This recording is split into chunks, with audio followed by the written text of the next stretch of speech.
یہ نبی پاک صلی اللہ علیہ وسلم کے پاک بارگاہ کا کیا ہے؟ ادب اور احترام سکھایا جا رہا ہے۔ اللہ اللہ قربان جاؤ میرے آقا کریم رحمت کونین، شاید بھول گئے ہو تسی، میرے آقا کریم رحمت کونین صلی اللہ علیہ وسلم کے بارگاہ میں بیٹھے ہوئے صحابہ، حضرت قاضی ایاز مالکی رحمت اللہ تعالی علیہ فرماتے ہیں آقا کریم صلی اللہ علیہ وسلم کے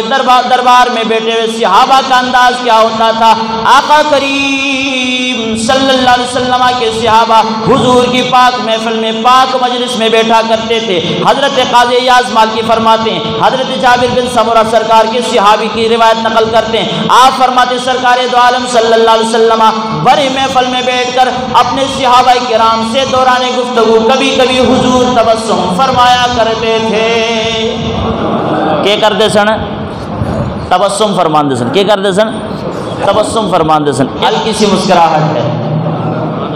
قربان جاؤ میرے آقا کریم رحمت کونین صلی اللہ علیہ وسلم محفل میں بیٹھ کر صحابہ کرام کے ساتھ حضور کبھی کبھی تبسم فرمایا کرتے تھے۔ آقا کریم کے صحابی حضرت جابر بن سمرہ فرماتے ہیں، ہم نے کیا دیکھا؟ سرکار دو عالم صلی اللہ علیہ وسلم تبسم فرماتے، حضور کے تبسم کو دیکھ کر اب صحابہ کرام کو بھی ہنسی آ جایا کرتی تھی۔ اور جے میں چاہنا سکتے سننا سرکار نے کڑا منع کیتا سے کہ آواز نکلے یا نہ نکلے، ہنس سکتے سن، لیکن صحابہ کا معمول کیا تھا؟ اصحاب پیغمبر فرماتے وَكَانَ ضِحْكُ أَصْحَابِهِ عِنْدَهُ التَّبَسُّمُ، فرماتے سرکار دو عالم اپنے صحابہ سے تبسم فرماتے ہیں، جواباً سرکار کے صحابہ بھی جب تبسم فرماتے ہیں، اسی طرح اصحاب پیغمبر فرماتے ہیں جتنے صحابہ سرکار کے بارگاہ میں بیٹھے ہوتے سب صحابہ حضور کے ساتھ جب بھی کوئی اسی طرح خوش دلی کیا کرتے تھے تو ہنسی میں کہا نہیں لگاتے تھے۔ سرکار دو عالم صلی اللہ علیہ وسلم کے بارگاہ میں بیٹھ کر صحابہ بھی تبسم فرمایا کرتے ہیں۔ کیا کرتے سن؟ تبسم فرماتے تھے۔ کسی سوال کیتے ہونا نا کہ صحابہ کسی نے پوچھا ہونا کہ یار کیوں کر دیو؟ حضرت جابر بن سمرہ فرماتے توقیرا لہ و اقتداء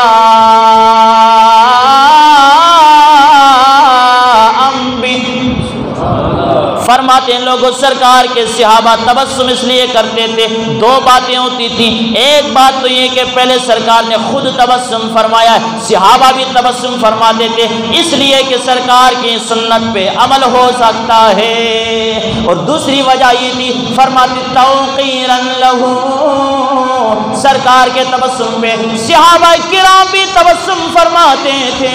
اس لیے کہ کہیں بارگاہ مصطفیٰ کی توہین نہ ہو جائے، ادب کو ملحوظ رکھنے کے لیے،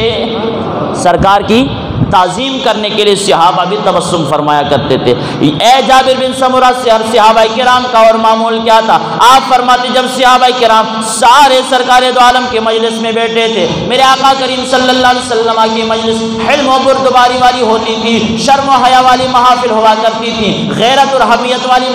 جناب والا سرکار کی مجلسیں ہوتی تھیں۔ آپ فرماتے لا ترفع فیہ الاصوات، سرکار کے صحابہ جب رسول اللہ کی بارگاہ میں بیٹھتے ہیں اپنی آوازوں کو پست رکھتے تھے، بلند کبھی نہیں کرتے تھے اس لیے کہ توقیرا لہ، مصطفیٰ کریم کی بارگاہ میں بے ادبی نہ ہو سکے، کدھر انجانے بھی بے ادبی نہ ہو جائے، اس واسطے سرکار دو عالم صلی اللہ علیہ وسلم حضور دا ادب کا احترام کرتے سنتے بارگاہ رسالت میں جب بیٹھتے تھے تو بڑے خوش دلی کے ساتھ اور بڑے تبسم کے ساتھ، جب بھی ہنسی آتی تھی تبسم فرمایا کرتے تھے، آواز کبھی بلند نہیں ہوتی تھی۔ قربان جاؤ میرے آقا کریم رحمت کونین صلی اللہ علیہ وسلم کے پیارے غلاموں، آؤ ذرا سرکار دو عالم صلی اللہ علیہ وسلم کے صحابہ کرام کا ادب اور احترام کے اعتبار سے معمولات کو دیکھو۔ حضرت عبداللہ بن رواحہ رضی اللہ تعالیٰ عنہ مدینہ کی سرزمین، سرکار دو عالم اپنے دراز گوش پر سوار ہوئے، دراز گوش گدھے پر سوار ہوئے، سرکار اپنی سواری پر یافور کے اوپر سوار ہو کر سرکار دو عالم صلی اللہ علیہ وسلم جا رہے ہیں۔ حضرت عبداللہ بن رواحہ سرکار کے صحابی اس دراز گوش مبارک کے لگام کو تھام کر ساتھ جا رہے ہیں، چلتے چلتے ایک مقام پر پہنچے، وہاں عبداللہ بن ابی بن سلول جیسا بڑا منافق سرکار دو عالم صلی اللہ علیہ وسلم کا دشمن سامنے موجود ہے اپنے حواریوں کے ساتھ۔ اس نے جب دیکھا سرکار دو عالم صلی اللہ علیہ وسلم کو کہ محمد پیغمبر اسلام صلی اللہ علیہ وسلم گدھے پہ سوار ہو کر سفر کر رہے ہیں، چلتا ہوا قریب آیا، آ کر کہنے لگا عبداللہ بن ابی بن سلول صحابی رسول حضرت عبداللہ بن رواحہ کی موجودگی میں سرکار دو عالم صلی اللہ علیہ وسلم کے سواری کی طرف اشارہ کر کے کہنے لگا اے عبداللہ بن رواحہ، آج تک مجھے اتنی تکلیف کسی نے نہیں دی جتنی اذیت اور تکلیف مصطفیٰ کریم کے گدھے کے جسم سے آنے والی بدبو سے ہو رہی ہے۔ استغفر اللہ پڑھیے۔ سرکار سوار نے گدھے دیتے، عبداللہ بن رواحہ نے لگام پکڑی ہوئی ہے، مدینہ جس سرزمین جا رہے نے، رستے چ منافقاں دا سردار عبداللہ بن ابی بن سلول دے نال ملاقات ہوئی، انہیں آخیا عبداللہ بن رواحہ نے مخاطب کر کے کہ وہ اج تک اتنی تکلیف منو نہیں ہوئی جتنی تکلیف اج ہوئی ہے۔ بھائی کیوں ہوئی ہے تنو؟ تیرے پیغمبر جناب محمد صلی اللہ علیہ وسلم جس گدھے تے سوار نے، اس گدھے وچوں بدبو آ رہی ہے، اس گدھے وچوں بدبو آ رہی ہے کہ گدھے دی بدبو نے منو بڑا تنگ کیتا ہے، بڑی اذیت دیتی، میں بڑی تکلیف وچ ہاں۔ اتنی تکلیف منو کدی ملی کہ جتنی بڑی بدبو آ رہی ہے سرکار دو عالم صلی اللہ علیہ وسلم کی سواری سے۔ سرکار دو عالم سوار ہیں، گدھا مبارک پہ جا رہے ہیں، عبداللہ بن رواحہ ساتھ موجود۔ عبداللہ بن ابی بن سلول نے کہا کہ گدھے کو کی بدبو آ گئی جناب، تو میرے نک دے وچ جناب بدبو آ گئی اور منو تکلیف ہو رہی ہے۔ نبی پاک صلی اللہ علیہ وسلم دے صحابی چاہیے تھے کہ چپ کر کے لنگ دے، انہیں کھوتے نو آخیا کہڑے سرکار دو عالم نے توہین کی ہے، لیکن عبداللہ بن رواحہ کے ایمان نے گوارا نہیں کیا، غیرت نے گوارا نہیں کیا۔ اللہ اللہ قربان جاؤ، عبداللہ بن ابی بن سلول کا سوال سن کر، اس کی بات سن کر عبداللہ بن رواحہ کہنے لگے واللہ لبول حمار رسول اللہ صلی اللہ علیہ وسلم اطیب من کریحا۔ نبی پاک صلی اللہ علیہ وسلم کے صحابی عرب فرمانے لگے اے منافقوں کے سردار، تم سرکار دو عالم کے گدھے کی بدبو کی بات کرتے ہو، رب کعبہ کی قسم ہے اگر مجھ سے پوچھو تو پھر مصطفیٰ کریم علیہ السلام کے دراز گوش مبارک کے پیشاب بھی تجھ سے زیادہ خوشبودار ہمیں نظر آتا ہے۔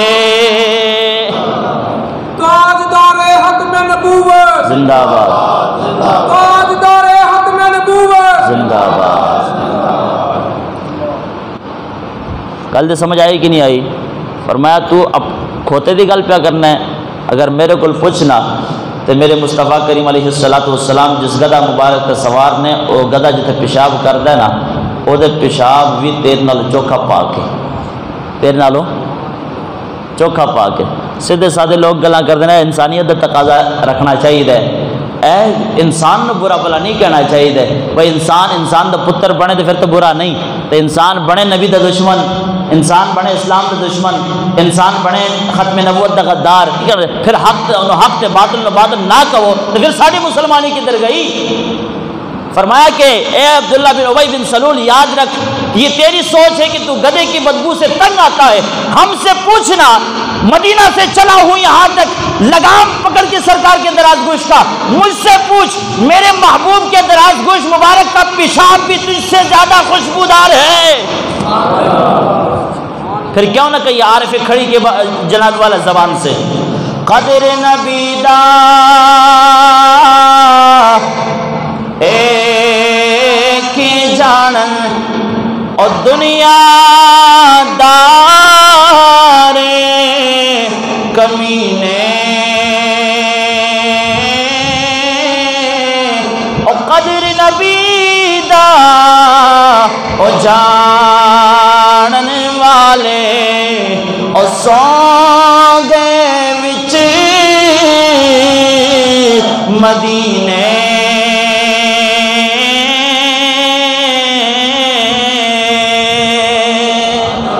قدر پانی دا اور مچھلی جانے تے یا جانے مرغا بھی، تے قدر نبی دا او عاشق جانن او قدر نبی دا او عاشق جانن تیا جانن اصحابی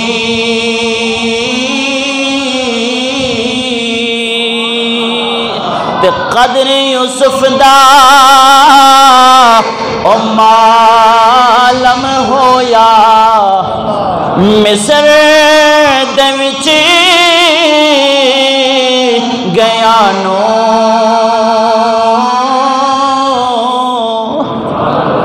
قدر یوسف دا او معلم ہویا تے مصر دے وچ گیا نو تے قدر نبی دا او معلم ہو سی قبر دے وچ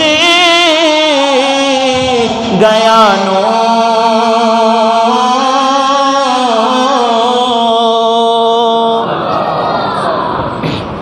لیکن 36 سال بعد جدو دانے لین گے تو پھر قدر دا پتہ لگا یوسف دی قدر کی ہے اس طرح میاں صاحب فرماندے کہ قدر یوسف دا معلوم ہویا مصر دے وچ گیا نو 36 سال بعد تے قدر نبی دا معلوم ہو سی قبر دے وچ گیا نو قبر میں جائیں گے پھر پتہ چلے گا کہ محبوب دو جہاں صلی اللہ علیہ وسلم کی عزت پہ بات کرنا کیسا تھا، سرکار دو عالم کے ختم نبوت کے پہرے داروں کا مقام اور مرتبہ کیا تھا، اور قبر میں جا کر مصطفیٰ کا سامنا کر کے پتہ چلے گا کہ آج ناموس رسالت پر پہرا نہیں دیا، سستی اور غفلت برتی ہے ہم نے، تو پھر وہاں جا کر پتہ چلے گا عزت رسول کا مقام اور مرتبہ کیا تھا، وہاں حضور علیہ السلام نے کتنا نوازنا تھا ہمیں، لیکن جب وہاں سرکار کو پھیر لیں گے اور تو سے ختم نبوت جناب والا غدارانہ حمایت کرنے والا تو ناموس رسالت کے خلاف صف میں کھڑا تھا، تو پھر وہاں ہمارے پاس کیا جواب ہوگا؟ ہم تو ایک ہی صدا لگاتے ہیں، حسنین کے نانا کے ہم ماننے والے ہیں، پیار سے حسنین کے نانا کے ہم ماننے والے ہیں، مل کے بڑو حسنین کے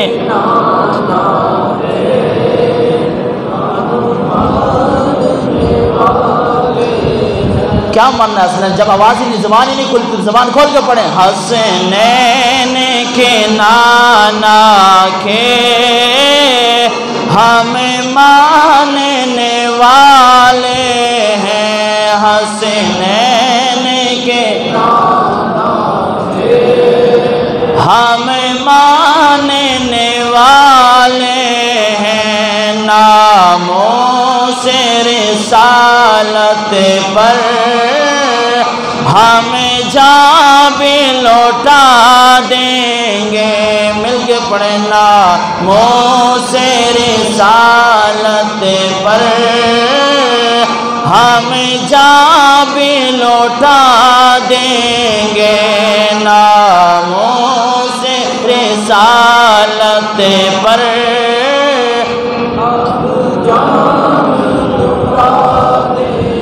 اللہ وحدہ لا شریک اپنے محبوب صلی اللہ علیہ وسلم کے آداب احترام کو ملحوظ خاطر رکھنے کی توفیق عطا فرمائے۔